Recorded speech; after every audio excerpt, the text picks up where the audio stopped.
Nearly 20,000 women in our country will end up with ovarian cancer this year.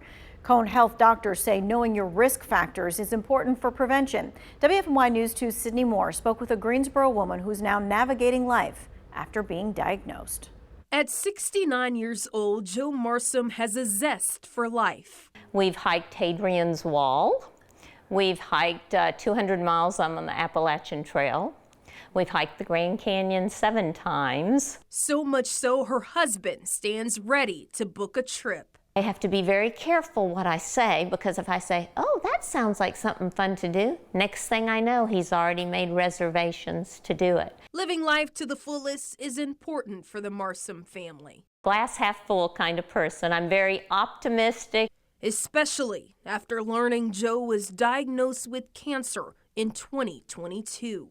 I treat it like a chronic illness. Marsom was next to her doctor at Cone Health's Cancer Center when she heard the words stage 3 ovarian cancer. They could see that I had growths on both my ovaries. Before the diagnosis, she remembers feeling bloated. Dr. Mary Miller, a gynecologist with Cone Health, says this symptom is common. The symptoms they're easy to confuse with GI issues, and that's one of the reasons that ovarian cancers are so hard to diagnose and tend to be later staged with diagnosis. Dr. Miller says weight loss and pelvic discomfort are other symptoms, and the risk of a woman being diagnosed is 1 in 87. It's definitely a disease of women later in life, and there is some genetic component, so at least 10% of ovarian cancers have a genetic link.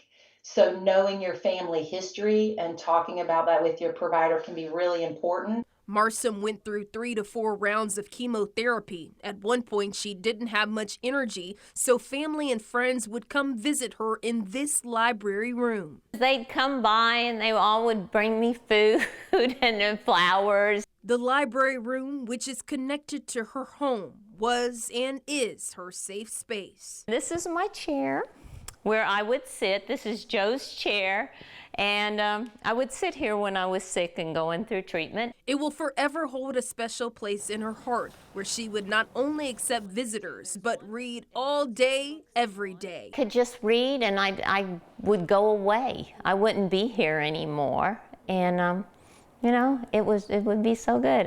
Unfortunately, the chemotherapy wasn't a success and progressed after being told she was platinum resistant. She now still lives with cancer, but her doctors at Cone Health have supported her every step of the way.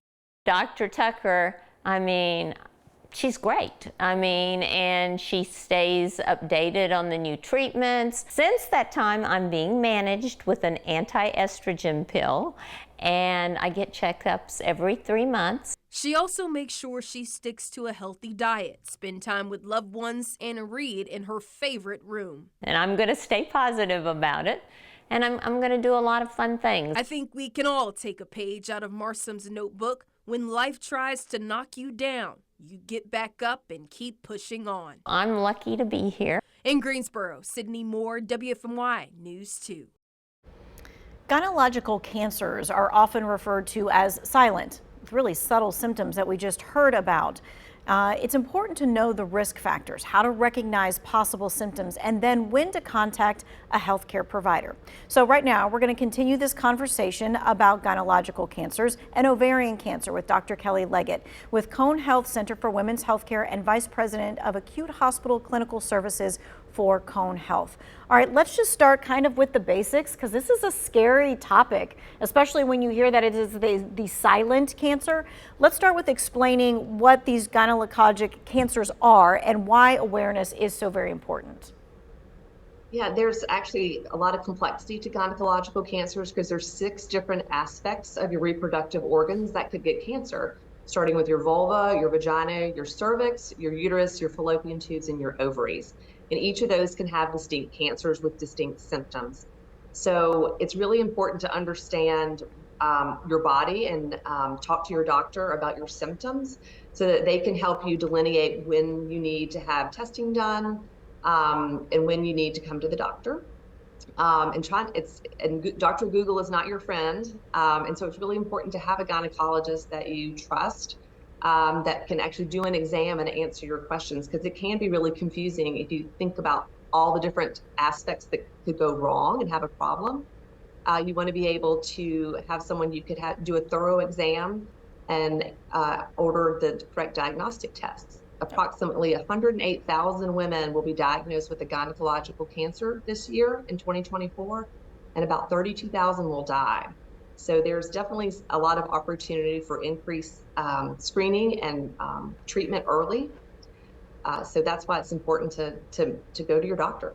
Okay, yeah, go to your doctor every single year, and go to your doctor when you start feeling something that's just not right. I mean, you know your body, so if something's not right. Let's talk about the role that family history has when it comes to these kinds of cancer risks.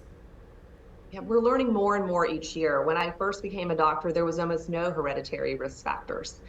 But ovarian cancer is associated with something called the BRCA gene. It's associated with breast cancer and ovarian cancer, but also surprisingly, it's also associated with pancreatic and prostate cancer. So when you think about your family history for a female cancer, you got to also know your male relative's cancer. So if you had a relative with male breast cancer, yes, they can get breast cancer. Or they had aggressive prostate or pancreatic cancer, that all goes into part of your genetic history, which would determine if you qualify for a genetic test. Uterine cancer or endometrial cancer associated with Lynch syndrome, which also has a high association with colon cancer. That's another thing you need to know about your family history. Cervical cancer also has a family a genetic component, but we haven't isolated the gene yet. But we do know that cervical cancer can run in families. Okay, so that's good to know. I mean, it's one thing, sometimes some families don't talk about things, but you got to talk about things so that you can be able to then protect yourself and protect your family members that are coming after you as well. What other risk factors should people be aware of that could increase their risk of, let's say, an ovarian cancer? Yeah, so we kind of need to, if you want to go through them step by step, ovarian cancer is associated with not having children, starting your period early and ending menopause late.